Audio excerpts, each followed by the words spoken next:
Hilchos Me'ila Perek Shlishi, the laws of sacrilege, misappropriation of consecrated items, chapter 3. This class is being recorded in advance for the first day of Rosh Hashanah of the new year, 5785, and so it's an opportunity to bless ourselves and each other and all the Jewish people that we should have a wonderful and sweet and good new year in every single respect, physically, spiritually, mentally, emotionally, personally, familially, and nationally, which we're in a very serious time now for the Jewish people. No doubt that Hashem, who is the guardian of Israel, is not slumbering nor sleeping, especially on this day of judgment when he decides the fate of his people. There's no doubt he's inscribing and sealing every single one of us and our entire nation for a wonderful year. With the coming of Mashiach, that will be the highlight.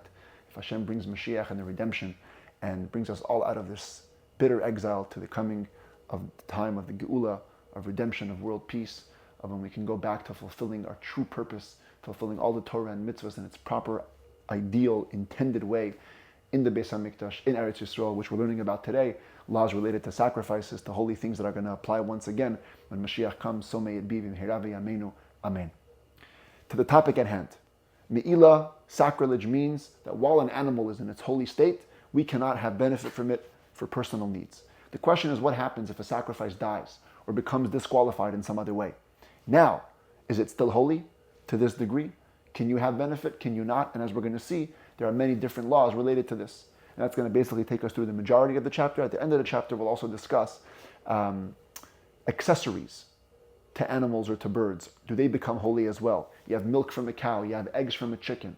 If you dedicate a bird or an animal as a sacrifice, do those things also become part of the umbrella of the holiness and cannot be used? And if you do, you commit me'ilah. That's another question we'll explore today. But first, back to the disqualifying factors.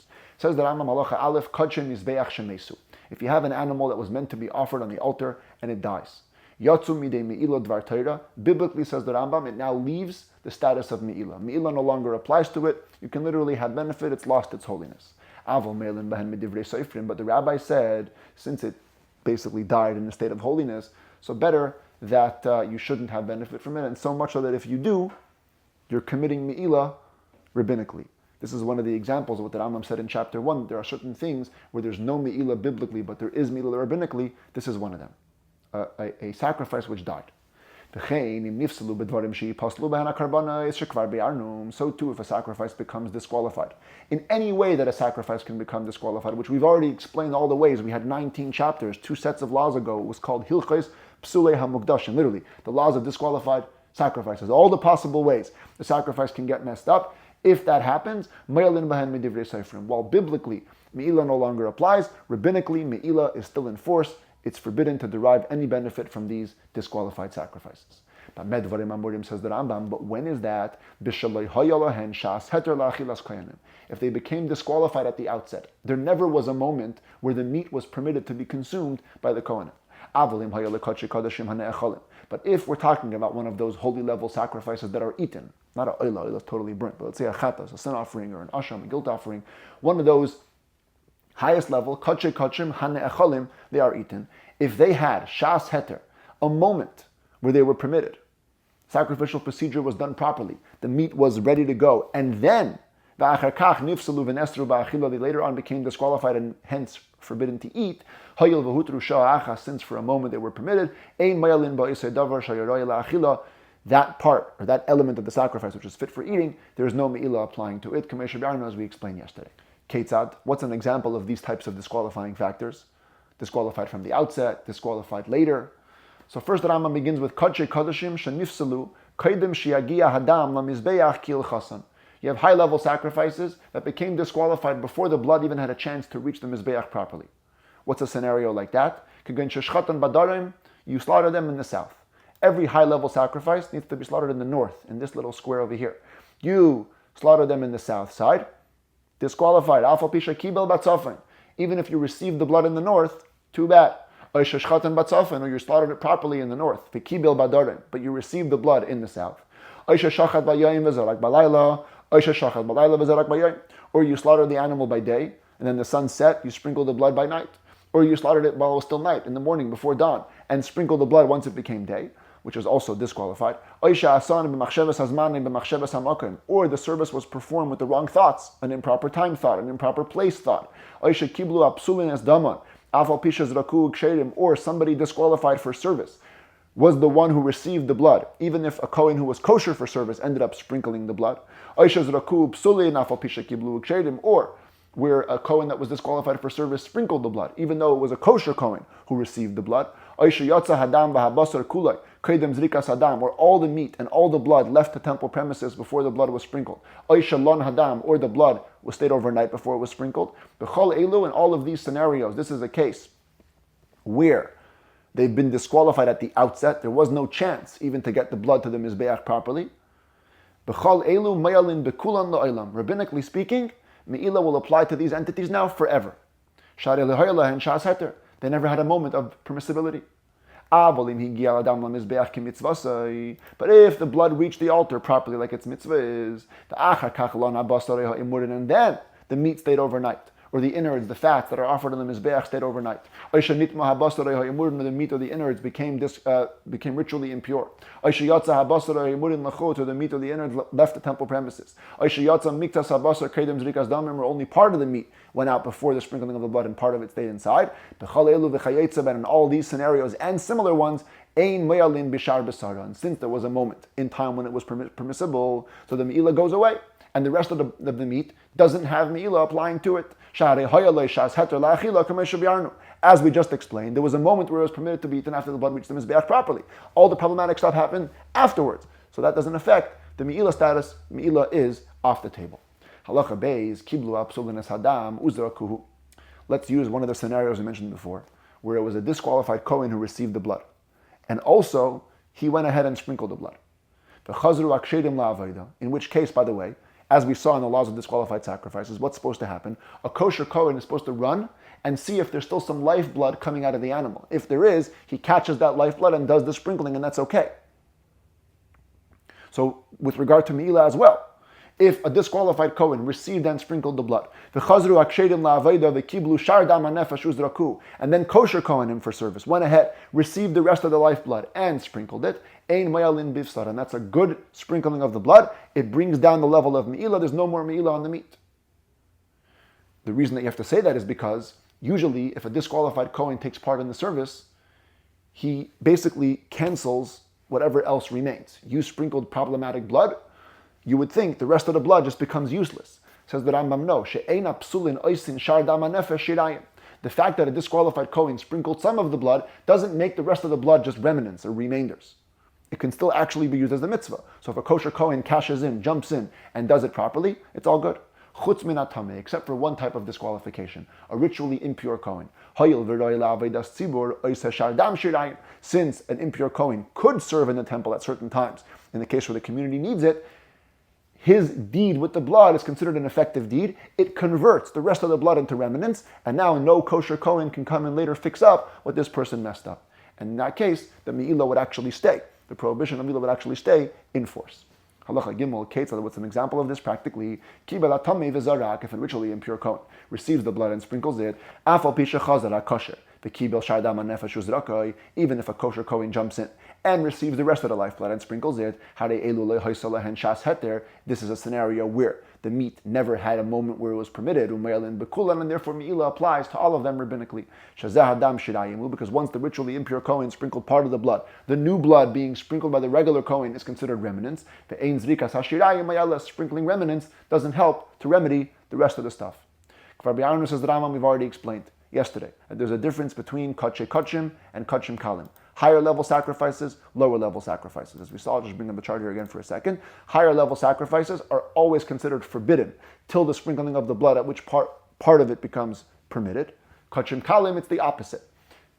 Until the blood is sprinkled, it's fully permitted. Afterwards, part of it becomes forbidden. Says the Rambam, we already explained, she'ein bekachim kalim me'ilah. La'olam, the laws of me'ilah never apply to kachim kalim later sacrifices, chutz me'emureyan achar zrikas hadam, with the exception of the innards that are offered on the fire, and even that only after the sprinkling of the blood. But this principle requires that the zrika be a good zrika, an effective sprinkling. Avol kachim kalim shenispaglu. But let's say there was later level sacrifices which became pigul, an improper time thought. Afal pisha nizrak hadam, even if you go then and sprinkle the blood, ein mayalin be'emureyan, and the remainder of the innards, me'ilah doesn't apply to them, because the zrika wasn't effective. The chenim yatsa hadam. Also, if the blood left the temple premises. Even if you bring it back and sprinkle it, the me'ilah no longer applies to their innards. Halacha dalet. Kol chatois hamesos. All these sin offerings that are consigned to die.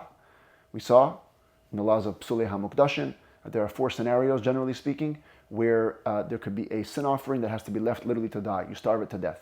If the owner died, if it had a baby, if you did an exchange, one of them got lost. And the Rambam gives 2 of the examples here. Again, Vlad Chatos, like the baby of a sin offering, Utmurasa and its exchange, V'chayetzeb, and anyone like them. Asur lehanes bahen, with regards to Me'ilah, they have a bit of a middle status. It's forbidden to have benefit from them, V'imnen alei mal, but if you had benefit, you don't commit Me'ilah. Halacha hey, V'chol Chatos shetira she'yipal bamum. Any sin offering about which we said that you don't consign it to die, you leave it to graze till it gets a definite blemish, Mayalin ba'at shetipade, it remains holy, and Me'ilah still is in force until it fully gets redeemed. In other words, after the blemish, and you redeem it. Halacha vav. Hamafrish chatasoi ve'avda. A person puts aside a sin offering, it gets lost. V'hifrish acheres tachteha. So he puts aside a second one instead. Then he finds the first one, and now he's got both of them in front of him. What do you do?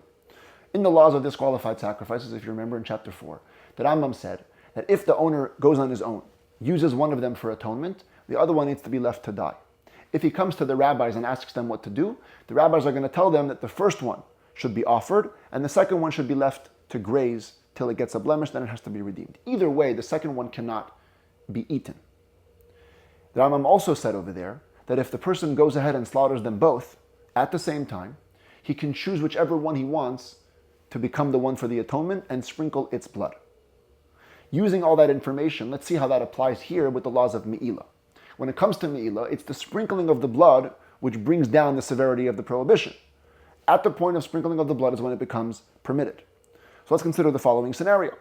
Person has 2 chatases. V'shachat shteyen ka'achas, says the Rambam. He slaughters them both at the same time. V'zarak dam achas me'an, and sprinkles the blood of one of them, which is what's allowed. He can choose whichever one he wants. Says the Rambam, this zrika is powerful enough to solve both animals' issues.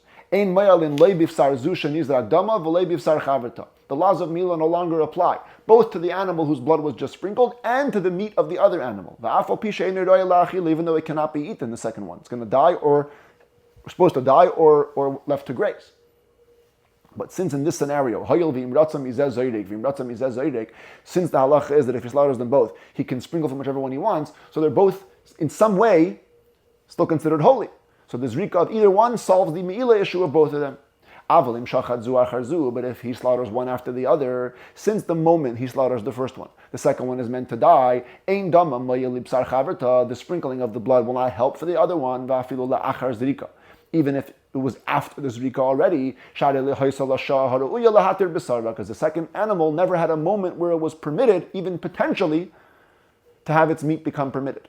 In the case where you slaughtered them both, that moment before the zrika, when you can choose which one you do, both could potentially become permitted, therefore one zrika helps for them both. But here, once the first animal is slaughtered and the second one hasn't yet been slaughtered, there's no moment, even if you slaughter it later, there's no moment when it could even potentially become permitted, and therefore, the zrika of the first one doesn't help for the second one. Halacha zayin. Kol chatas oif, oilas oif.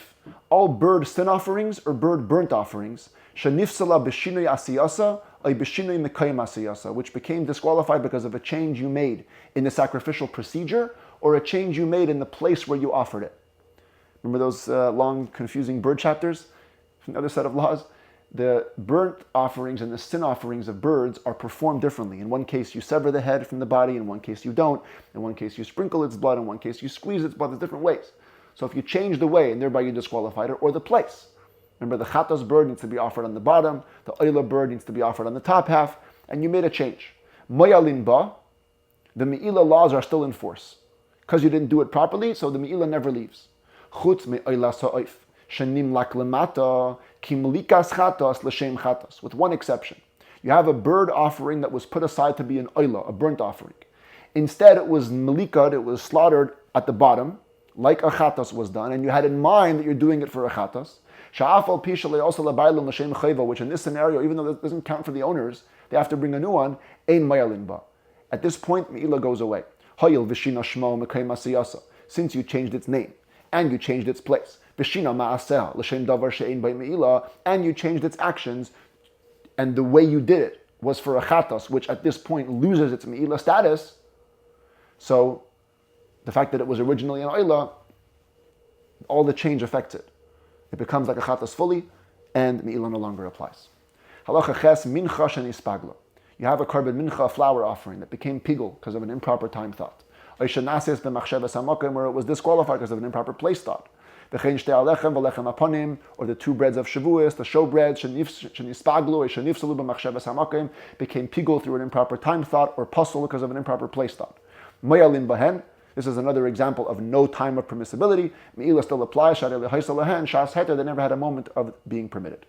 Halacha tes v'chein kaimetz sheyatza lachutz. Just the kmitza, the 3 fingers full, left the temple premises. Oilan, or stayed overnight. V'chazar v'hiktire, and then you offered it. Mayalin bashirayim. It doesn't permit the remnants as the kaimetz usually does, because it's been disqualified. So the me'ilah still applies to the remnants. There was no moment of permissibility. But if the kaimetz became impure and you offered it, ein mayalin bashirayim, that's considered a good offering. It permits the remnants, and it permits also the me'ilah status of the remnants. Because the tzitz, the kohen gadol wearing the golden headplate, achieves atonement for issues related to ritual impurity. It doesn't take care of problems of staying overnight or leaving temple premises, and therefore that part cannot be taken care of. If the remnants left temple premises or became impure and only afterwards you offered the kaimetz, even though they're disqualified from eating, there's no me'ilah because the kaimetz was brought properly, and the fact that the other stuff are outside or in the wrong place, it still takes care of the remnants, and they become no longer subject to me'ilah. Yud hanen and kachim kulam. If somebody has benefit from the highest level sacrifice before the sprinkling of the blood, or from the innards of the lighter level sacrifices after zrika when it's forbidden, or he has benefit from any part of a burnt offering, or from the kmitza or the frankincense, or kohen's mincha, or the kohen gadol's pancakes, which are fully offered on the mizbeach. They don't have an individual owner, so who do you pay back? Who do you make the restitution to? To donations that go to voluntary offerings in the temple. If a person commits me'ilah on communal sacrifices, whatever you had benefit, when you pay it back to the chamber, to the temple treasury. If you had benefit at the wrong time before the sprinkling, but it was blood, it was sacrificial meat which became impure, or you had benefit from the innards of the later level sacrifices which became impure. Even though you brought them to the top of the mizbeach, now you're exempt. Once they're impure, that full prohibition kind of leaves. Halacha Yud Beis Kachay HaMizbeach, sacrifices meant to go to the altar. Their milk and their eggs are also forbidden to have benefit from them. But if you do, you don't commit me'ilah. It's not fully forbidden to the same level as the animal. Therefore, a baby of a sacrificed animal or a baby of a tied animal shouldn't really nurse from its mother. From a different animal rather. That's mundane, because it's literally eating hektish milk. So much so that the yesh la'adam lihisnadei v'leimar, a person could donate and say, he could offer and say, chalev behema zu achulin, I want the milk of this animal that I own, which is mundane, to be yiyah hektish, to be considered holy, levaldes hakadashim, specifically for babies of sacrifices, sheyinkuhu kadesh musu, to feed them, keep them alive, it shouldn't die. So he takes on the job of feeding all these new babies that are born from sacrifices and cannot nurse from their mothers. If a person consecrates an animal or a bird only for their worth, he doesn't want the holiness to devolve on their body. For example, he says, the money worth of this animal is going to go to cover people's libations, or the worth of this bird is going to go to a peace offering. They become holy, like things that are made consecrated to the temple treasury. And me'ilah does apply to their milk and to their eggs, as will be explained in chapter 5, that anything that comes from a consecrated entity itself becomes consecrated, and therefore, even though it only has monetary consecration, its milk and its eggs are forbidden for regular benefit.